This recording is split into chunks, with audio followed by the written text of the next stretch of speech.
Для этого по-настоящему вкуснейшего супа я беру 2 таких крупных отварных свеклы. Бурячок натираю на мелкой или средней терке. Также прекрасно подойдет запеченная свекла. Измельченный буряк отправляю в кастрюлю, в которой будет готовиться весь суп. Также нам нужен лимонный сок. Я добавляю 2 столовых ложки.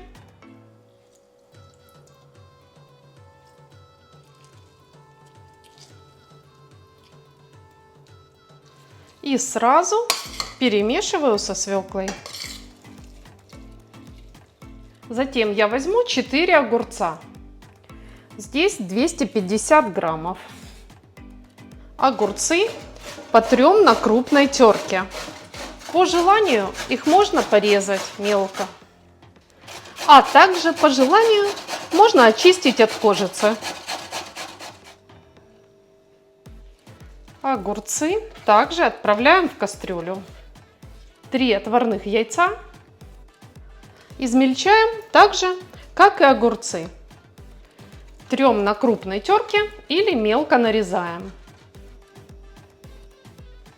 Яйца идут к предыдущим ингредиентам. И обязательно нам нужна зелень.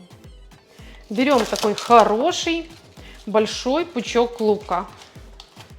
И нарезаем его так мелко-мелко.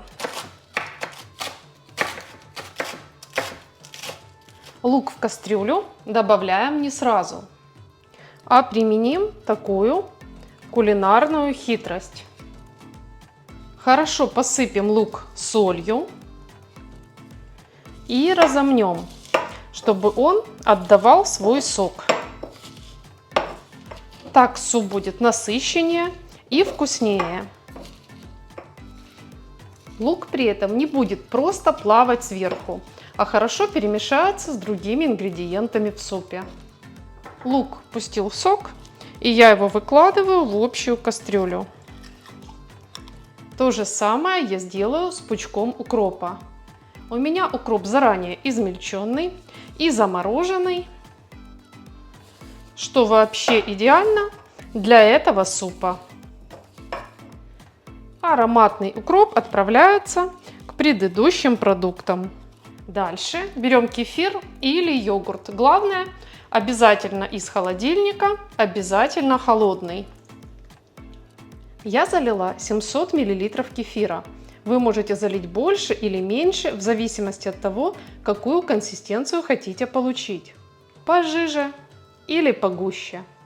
Также я добавлю холодную газированную минеральную воду. Примерно 200-300 мл. По желанию можно взять один вид жидкости. Можно минеральную воду заменить просто кипяченой питьевой водой. Здесь большое поле для фантазии. Я смотрю, у меня получается такой густой суп, и добавлю еще кефира. И еще добавляю минеральной воды. Теперь посолим суп по вкусу. Помни, что мы уже добавляли соль к зелени. Также насыпаем щепотку черного молотого перца. И также добавим столовую ложку нежной сладкой горчицы типа американской. И, конечно, хорошо перемешаем. Этот суп кто-то любит более острым, кто-то любит более пресным и нежным. Поэтому я вам называю базовое количество приправ, а вы обязательно увеличиваете или уменьшаете какой-то ингредиент по своему вкусу. Может быть, вам нужно больше кислинки, соли или горчицы. Я вам очень рекомендую, обязательно приготовьте такой суп. В летнюю жару он просто не может не понравиться. При этом будет идеально, если перед подачей вы подержите его часок в холодильнике. Но если терпения не хватает, как у меня, я покажу, как его охладить по-быстрому. Я просто добавляю в такую вкуснотищу пищевой лед. По желанию подаем хлодник со сметаной. Также традиционно добавляются порезанные пополам яйца. Обычно кладут куриные, Но мне захотелось добавить перепелиные яйца. Готовьте с удовольствием такой вкусный и полезный суп. А также подписывайтесь на канал и нажимайте колокольчик. Ставьте лайк и пишите ваше мнение в комментариях. А главное, я желаю вам здоровья, мира и радости. До встречи, как обычно, в следующем вкусном видео. Сегодня приготовим нежнейший, очень вкусный и быстрый суп из кабачков. Вес кабачков 600 граммов. Я их нарезаю произвольными кубиками. Этот суп очень полезен для здоровья, и его без преувеличения можно назвать витаминное море. Так как суп готовится очень быстро, сразу же вместе с кабачками я измельчаю и другие овощи. Нарежу кубиками одну луковицу, натру на крупной терке 2 средних морковки.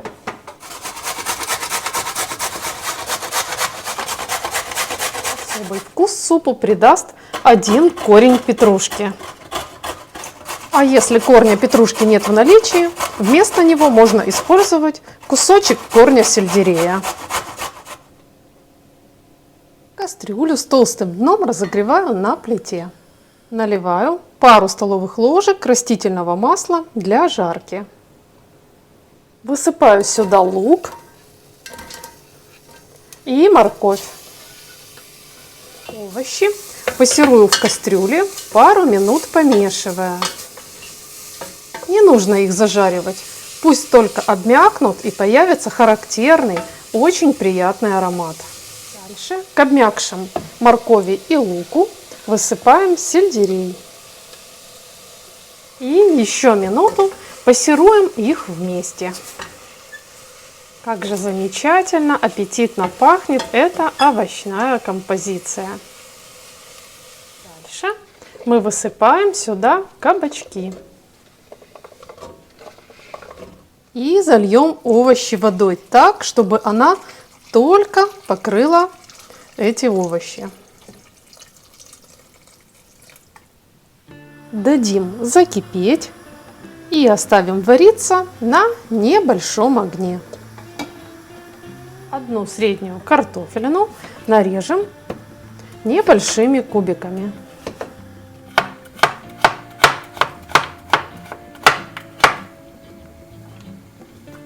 Картофель также идет в суп. Оставляем суп вариться на медленном огне до готовности всех овощей. Тем временем мы сделаем очень быстрые и очень вкусные сухарики к супу. Для них я беру 5 кусочков хлеба, это 200 граммов, и нарезаю такими небольшими кубиками.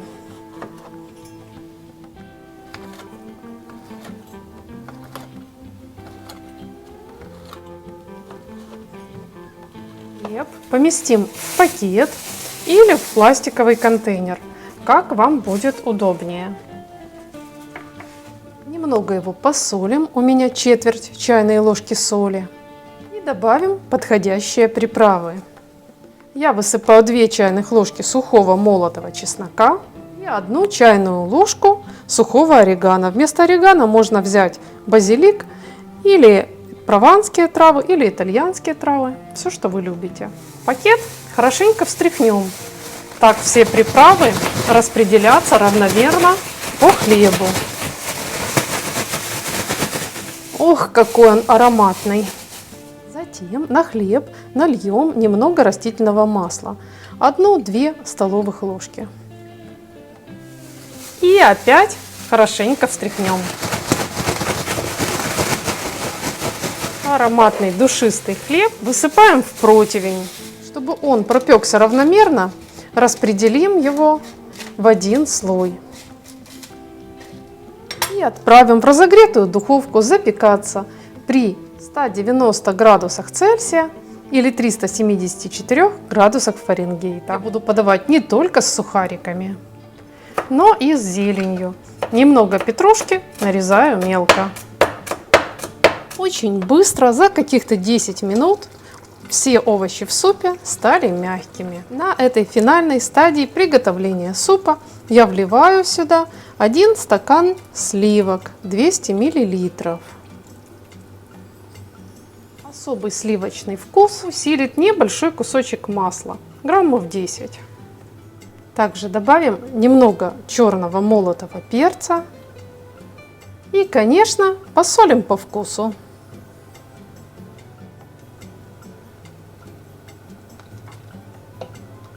Закипевший суп снимаем с огня и перебиваем блендером до однородного состояния.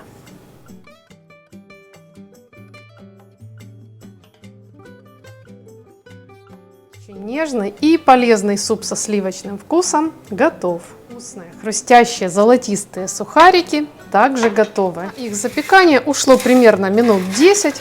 Правда, время запекания может у нас отличаться, так как духовки у всех разная. Их готовность вы определите по золотистому цвету. Кстати, эти замечательные сухарики вы можете готовить не только к такому супу, но и к другим блюдам или напиткам. Готовьте бархатный кабачковый суп с сухариками на здоровье. А также я рекомендую вам сразу подписаться на канал и нажать колокольчик под видео, чтобы вы могли видеть и другие интересные рецепты. Я благодарю вас за ваш лайк под видео и за ваше мнение в комментариях. И как всегда, я желаю вам крепкого здоровья, побольше радостных событий в жизни и мирного неба над головой. Как обычно, мы увидимся в следующем вкусном видео.